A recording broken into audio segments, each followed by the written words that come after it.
As a young child, if I was at my grandparents' and you wanted to find me, I'd always be in the doghouse, curled up with the dogs, taking my afternoon nap. I had a great attachment to almost any animals. I'm now a veterinarian in Nicaragua.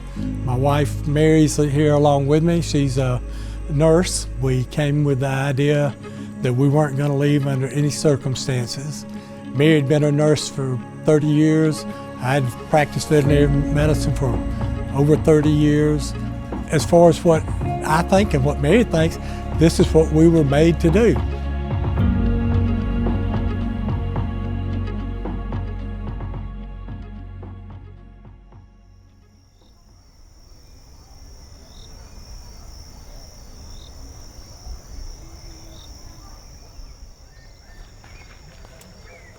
The biggest thing, we probably need to check some for pregnancy.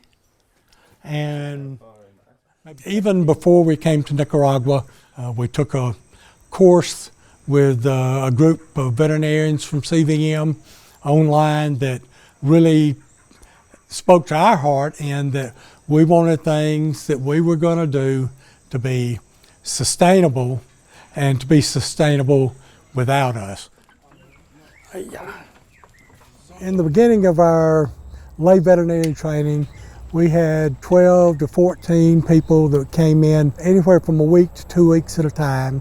With these lay veterinarians, they were someone from the community, they were someone with ties in the community, and they were someone that once they got the education weren't going to leave the community to go try to make more money somewhere else. They were always going to be rooted in that community. So that was going to give us our best long-term change and make a difference within the community that was always going to be there. Al Dr. Rick yo lo conocí en el rancho Ervins cuando estaba graduándome de veterinario. Hay personas pobres que no tienen dinero para buscar a alguien que quizás les haga un trabajo en sus animales. Y en mi caso yo siento ese propósito de ayudar a las personas que tienen necesidad. I've known Danielle for more than 12 years.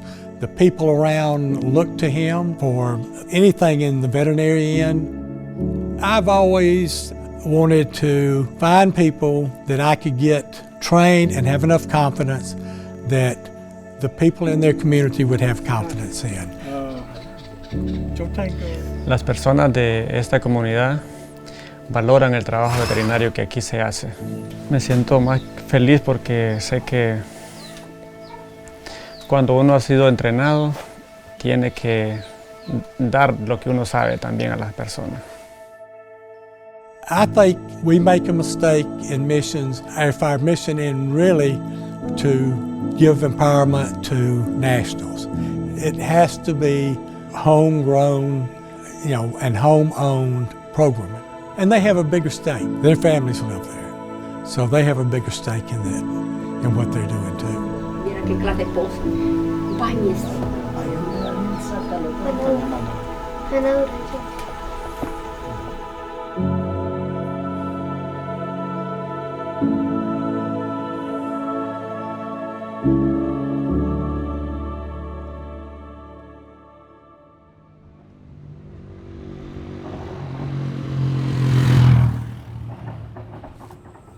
The first time Mary and I went to the rehab center, we walked in because the roads were so muddy we couldn't drive in.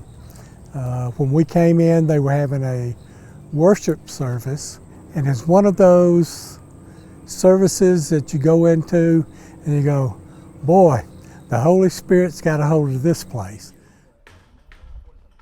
So on those early visits, one of the biggest things we noticed was that their nutrition was low. They have a pretty good amount of land.